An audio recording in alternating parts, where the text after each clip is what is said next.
Hey guys, this is your fiery friend the Infernoman here, and if you're into games, you're right where you need to be. But before we get into it, if you like the content that I put out there, I would greatly appreciate it if you hit me up with a like, or even better, subscribe to me. It really shows that people do care about my content. Now, if you have questions, comments, stuff you'd like to see played or discussed, you can at me on Twitter or chat directly with me as I stream 2 to 3 times a week on Twitch. A visual link for those are up on the screen right now, and I will have direct links in the details below.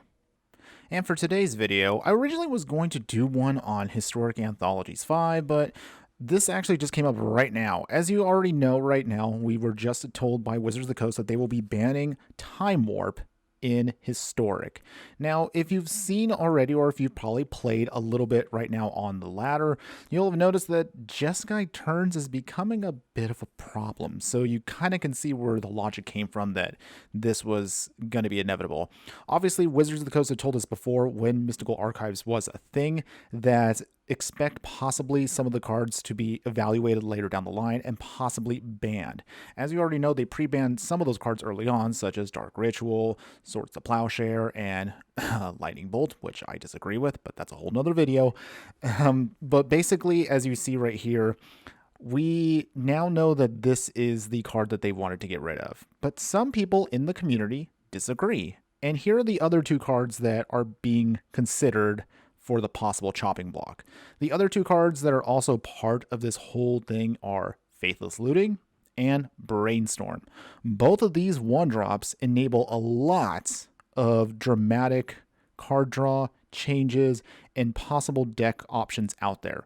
Yes, I have both played with these cards, one in the Rogues deck and the other one in the Arcanist deck, which interestingly enough are not really that good anymore because Jeskai Turns is just so powerful. Now, I actually have not played the deck. I'm not really a fan of take extra turn cards. So if you guys remember years ago when we had the issue with Nexus of Fate, that was also a big problem in Arena. And honestly, again, there are people out there that like playing these cards. I personally am not a fan, again, of taking extra turns. Even going back to the original of Time Walk way back in the day. Oof, man. The early days of Magic were wild. But anyways, going back to this, here's the point of the video I'm trying to do. Do we think that Time Warp was the right banning? And I will say, and I know some people might disagree, but I personally think it was the right card. And here's why. Now, there are people out there that will argue that Brainstorm and Faithless Looting should have been on the chopping block first. But hear me out for a second.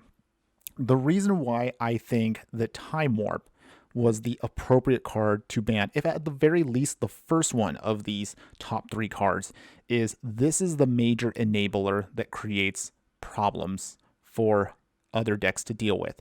And the reason being is, if you're digging through your deck with Faithless Looting, if you're digging through your deck with Brainstorm, if you're not getting to your payoffs, all the card draw in the world doesn't do anything for you. The whole point of those 2 cards is to keep digging through your deck to get to the big payoffs, whether it's your Planeswalker, and in this case, again, it's your extra turn spell. And other cards that do kind of help enable that plan, we've already seen, such as the Mizzix Mastery or the Unburial Rights, those cards also get to the main payoffs. So basically, my understanding and my reasoning, of course, comes down to, by banning the payoff card, that basically means that the other enabler cards have nothing to enable. Yes, they probably could go through whatever is the next best enabler, but more often than not, again, nobody really wants to play against solitaire decks. I know, there's going to be probably a couple control players going, well, I enjoy playing control and stuff, and if you want to play control, if you want to do that style of deck, Turbo Fog, the Jeskai Turns, if you want to play those decks, good for you. That is on you. I don't like playing with it. And believe it or not, I know there's a lot of people that don't care about what the other player is dealing with. Some people don't care that I'm an aggro player.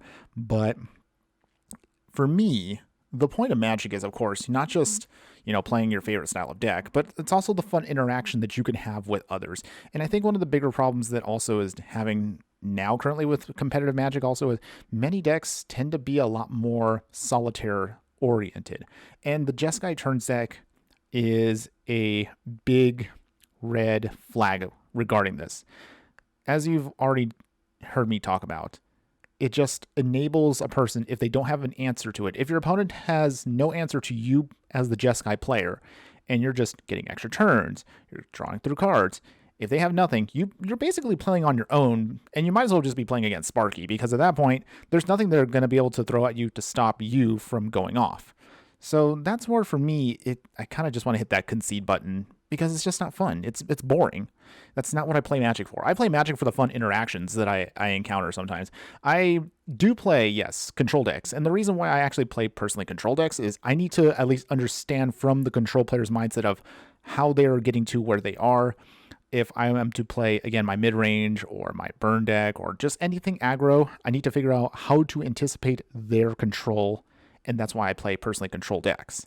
But I, again, still stand by the fact that by taking away the enabler, the payoff card, basically the finisher, by taking that away and banning it, in this case of the Time Warp, the rest of the cards don't do that much. Yes, we're still going to have, if we keep in Faithless Looting and Brainstorm, you will have Is It Phoenix as a thing. But again, those cards are actually a little easier to deal with because we have Graveyard Hate, we have creature removal, but it's really hard to deal with an extra turn card, unless if you have a counter spell, or if you mill that into the graveyard and hope that you have some way of exiling that graveyard in time, then yeah, they usually get an extra turn off. Any control player they can get an extra turn will do it some way, shape, or form. And when we had those weird bannings for Nexus of Fate, we still had people in the other format still trying to utilize that card. Yes, there is another extra turn spell out there from Kaldheim, Alrund's Epiphany, which is also another annoying thing. Yes, we do have in Historic other cards such as the Mono Blue Teferi that if you take it all the way up, you get 2 extra turns. But again, those cards also still have a long ways to go. Because keep in mind, again, Alrund's Epiphany is an expensive extra turn spell. The reason why Time Warp was a lot more of a troublesome card is, as you can see, it costs way less. Less mana means it's quicker to get to those payoffs, and it's quicker to just snowball into victory. And again, I'm going to keep on reiterating it. You get rid of the payoff, you get rid of the finisher card that the opponent is trying to get to continue their little chain of control, the more likely that they won't have really anything to get to, or they will have to work a little bit more harder to get to that, which is fine. I can deal with those control decks. It's just don't give them an extra chance to do that stuff, because maybe, again, if the extra turn spell, if we had something similar in other colors, then fine, then it would be a little bit easier, but then, then everybody would be going off on that kind of stuff. But that's a whole other thing. For example, don't get me started on what green can do.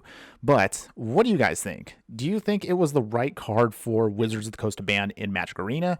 Do you think that they should have also banned at the same time Brainstorm and Faithless Looting?